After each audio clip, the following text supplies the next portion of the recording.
Hello and thanks for joining us here on Leading Edge. I'm your host, Jeff Smith. Sometimes a story just stays with you. No matter what you do, you can't shake it. And I've always thought about it.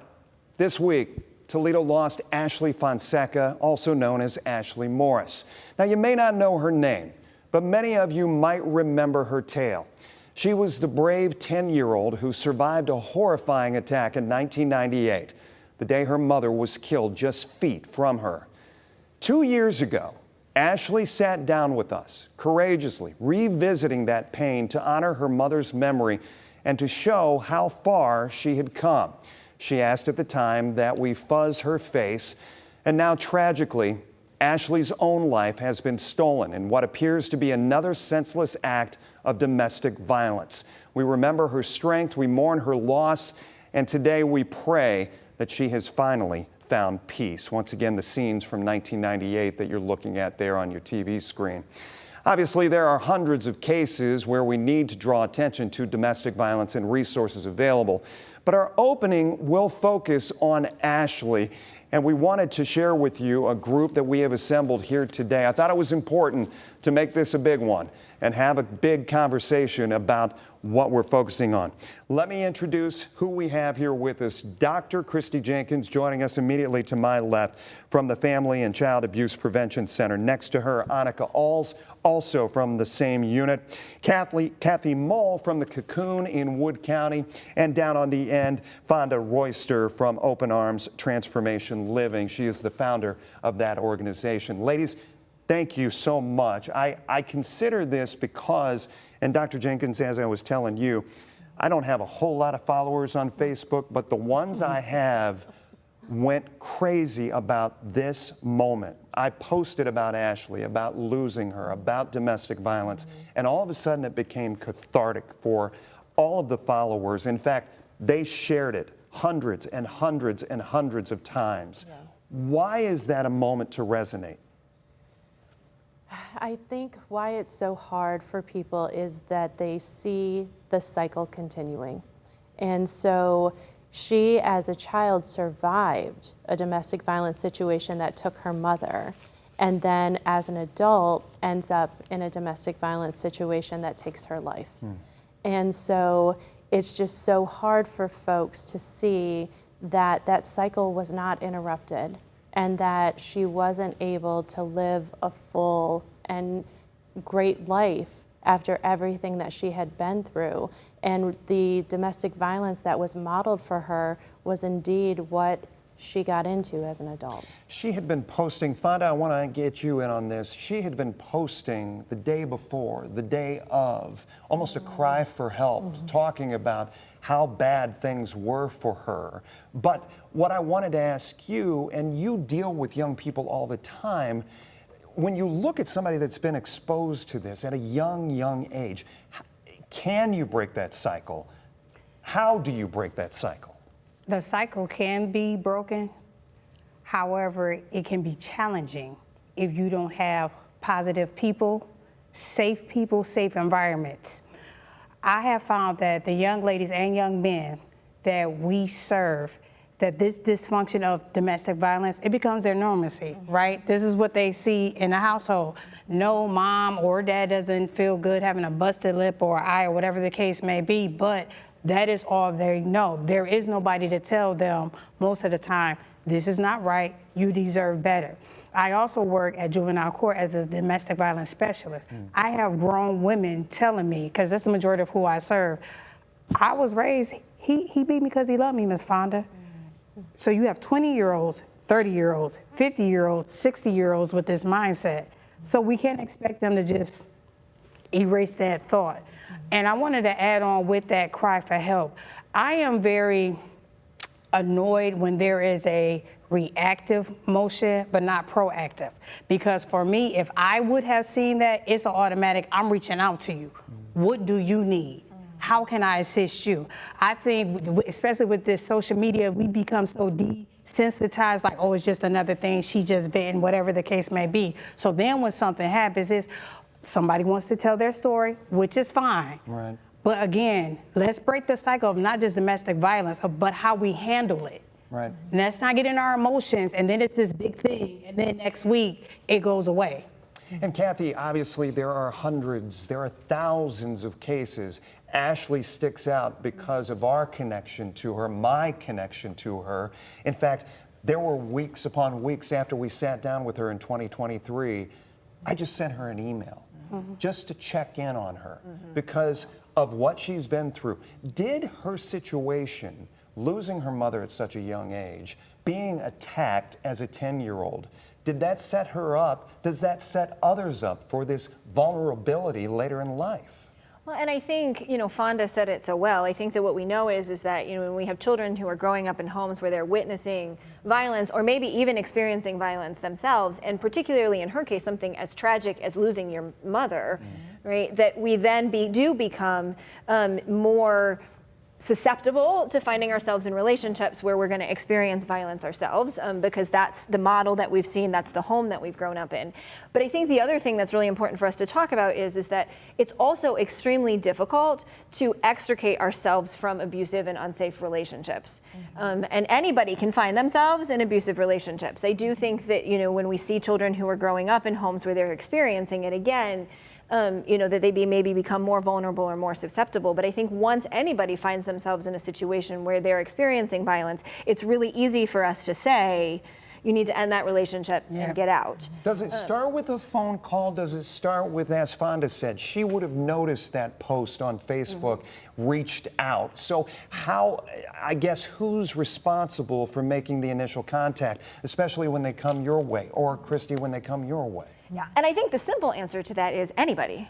So if it's a loved one of mine or it's somebody that I'm seeing that's reaching out and saying this is going on, then it's on all of us to take that first step to say, I'm so glad that you shared this. What can I do to help and support you? Because it takes all of us to provide that opportunity for survivors to hopefully start building a space and a plan to safely remove themselves from an unsafe situation. I think the other thing that we know is that, I'm up here with some individuals who provide some great services to the community, but survivors aren't always necessarily going to call us first. We're not always going to be the first people that know what's going on. And so it really does, sometimes just take that moment to say, I'm concerned about you. Is there something that I can do for you? Is there something I can help that we can start that bridge for that individual to hopefully find some safety? As somebody who deals with this on a daily basis, and you look at not only what goes through your mind when you hear another case like this, as an advocate, as someone who has spent years trying to prevent this cycle, what's your read on this going forward? Well, I'd like to address just a couple of things that came up as I was hearing this. For one, people say, oh, I would never stay in a domestic violence relationship. I would get out. Never say Why, never. why Yeah. would you stay in something like that? You are far more likely to be killed leaving than staying. Yeah. And people don't understand that, because once you take that power and control away from the abuser, then, and my guess is that she was trying to leave. Like, she didn't want to be in this anymore. She probably said, I'm not doing this anymore. And then he committed the most powerful act he could, which was taking them both out, right? And when we know about domestic violence survivors is it takes them an average of 7 times to leave, to get out for good. So some people leave 1 time, some people leave 14 times. But what happens is then the family, the friends, the folks say, oh, you're just gonna stay. Like, no matter what I do. And maybe they helped them get an apartment and they went back. Or maybe they helped give them some money and they went back. And they just say, they throw their hands up. But you never know what time that survivor is on. And you never know when will be the time that they get out for good. Stay with us. When we come back here on Leading Edge, once again, an important conversation we're having here today. We're so glad you're joining us. As we go to break, we're going to continue to share with you resources that are available, and we're going to talk more about that side of things when we return here on Leading Edge, right after this.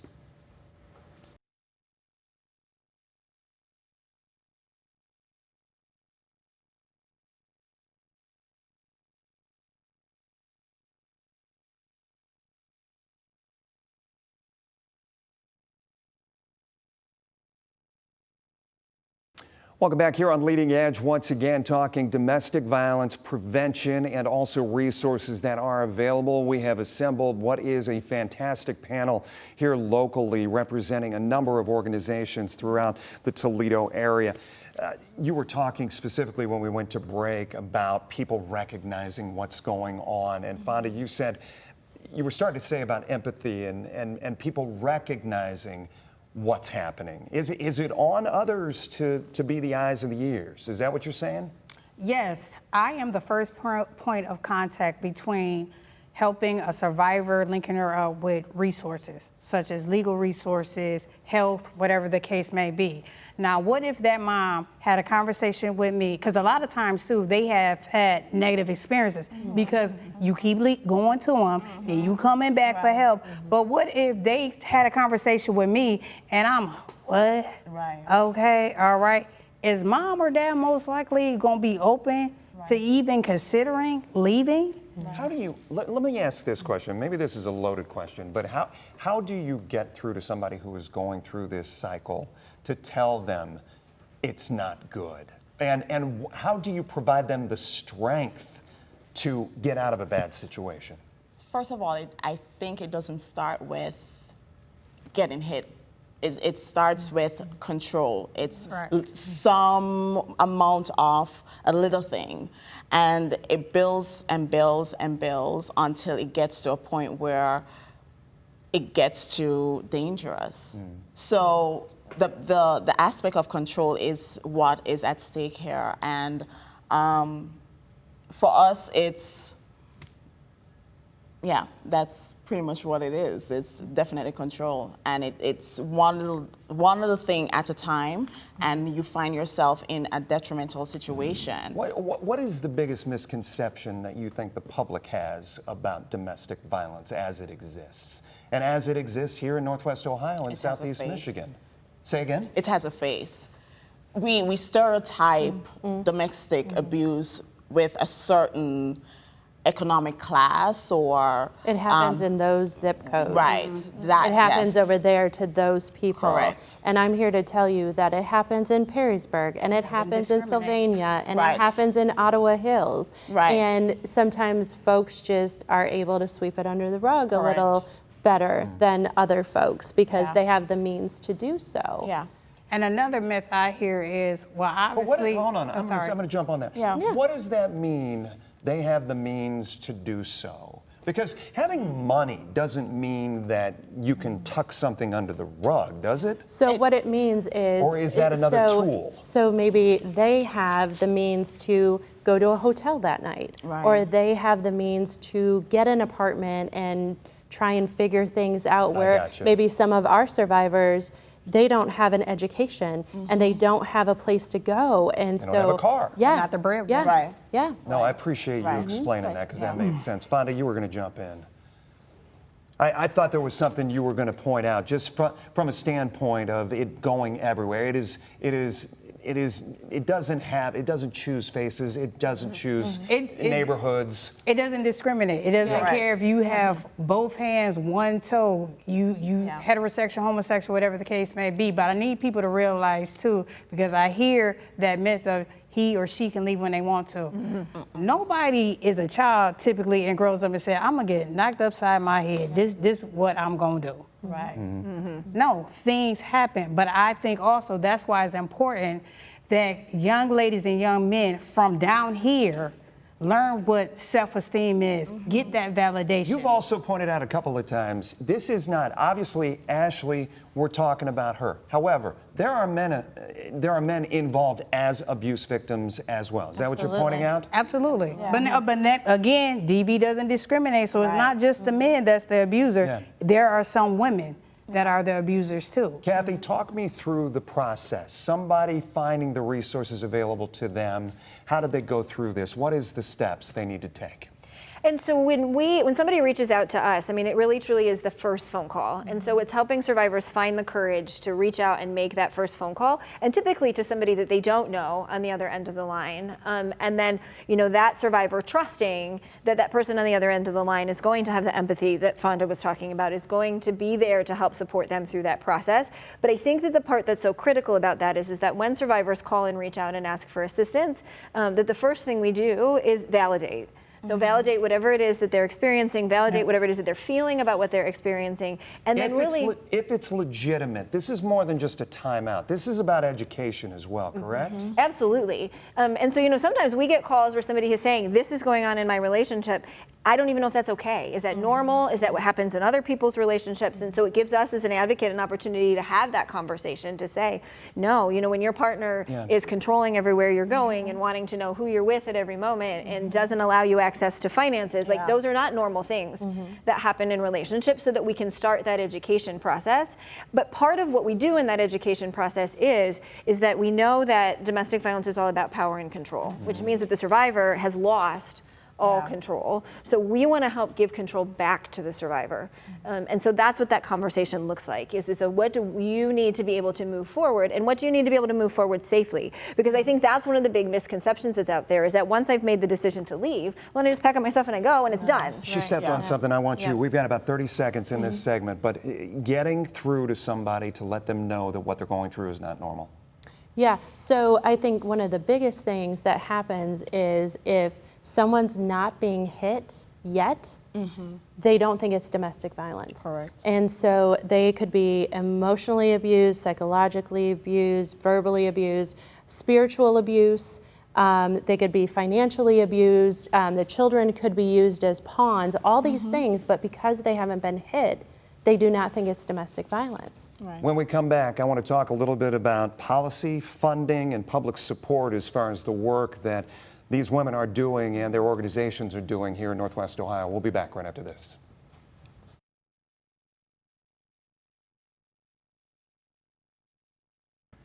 Welcome back here in our final segment. A lot to get to. And Annika, I wanted to talk, and I'm going to read this as I wrote it down. If you could wave a wand and change one thing about the way our community or government handles domestic violence, what would it be? To fund it. Plain and simple, because there's nothing coming to it? It's or just diminishing. Not enough? It's not enough. It's something that is hidden, so it's not something that they see as a need for funding. But it's creating safe homes, safe families that needs funding. Like if that situation is not dealt with, it has a ripple effect on everyone in that household. But is this not a double-edged sword because of the fact that your organizations can't find everybody that's going through this if you're not getting tipped off to it or they're not coming to you? Right. Should there be more of an effort? Our neighborhoods, we hear it again and again. Every time there's a mayoral race, we hear how important our neighborhoods are, right? Yeah. But our neighborhoods are nothing if they're not solid family foundations to go in them. So I guess there's the rub. There lies the rub. Right. What would you change? I definitely think that we need more awareness out there, because like we said in the other section, a lot of folks don't know that they're in a domestic violence relationship. And even if they are being hit, well, it was one time, he was drunk, she was on drugs. Like, there's all these rationale of why this happened to them. And I think that the public at large sees some onus on the survivor. Like they picked that person, or they should have gotten out, and so we don't get the awareness, we don't get the funding. Was Ashley, and we don't want to lay blame, but were people like Ashley, are they conditioned because of what they've gone through in life to choose that abuser?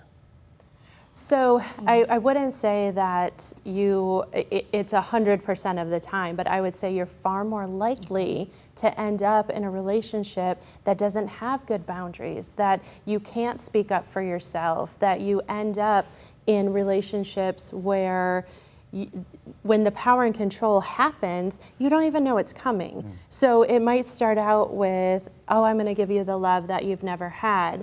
And then you start to see jealousy creeping in. Oh, you're gonna wear that? Well, do you want people to look at you? And then for some folks, they say, oh, that's so cute. That's, oh, that person loves me, you know, those kind of things. But then as it goes on, then it just escalates. And I always say with domestic violence, you're drowning and you don't even know how you got in the pool. Like because it's insidious. And although it's usually a quick process, because abusers can only be good for so long. So you'll notice that folks get into relationships very quickly. They'll move in together very quickly. And so there's a lot of these warning signs that we all know, but if you were raised in that environment and that's what was modeled for you, and that's all you've ever known, you're more susceptible to that. Fonda, talk funding, talk resources that are available for you guys to do the job that you need to do. Is it there? Can you do it? No, it is some, but it's very few, because 80% of adults don't even think that tweens or teens are in abusive relationships, and I can tell you they are. And when I mean tweens down to 9 years old are in intimate relationships up to the 18-year-olds. The other issue is with that. And you're not talking generalizations. That's happening in Northwest. Toledo. There are approximately, just with public schools, there are approximately 5,000 young ladies that are in abusive relationships, particularly sexual abuse, particularly youth of color. So even though 1 out of 3 in general teenagers are survivors, when it comes to black girls, we up to 60%. When it comes to Native Americans, they're up to 80% before they turn 18. Kathy, I want to give you a chance as far as the funding, the resources available to continue to do the work that you guys are doing. Yeah, and we have continued to see Are you over the going last... out for grants? How are you staying afloat? Yeah, and that, I think, and that has been the real struggle for us. So we've continued to see an increased number of survivors reaching out and asking for support. At the same time, we've continued to see the dollars that are coming in to support programs and services like ours dwindle. And so we have really had to become intentional about where we're seeking out funding and how we're seeking out funding, because the dollars that maybe traditionally have been available to us are no longer there. Speaking of the resources, we're going to go to this break. We're going to show you a couple of other options out there for Christy and Annika and Kathy and Fonda. Thank you so much. An important conversation. We appreciate it. We'll be right back.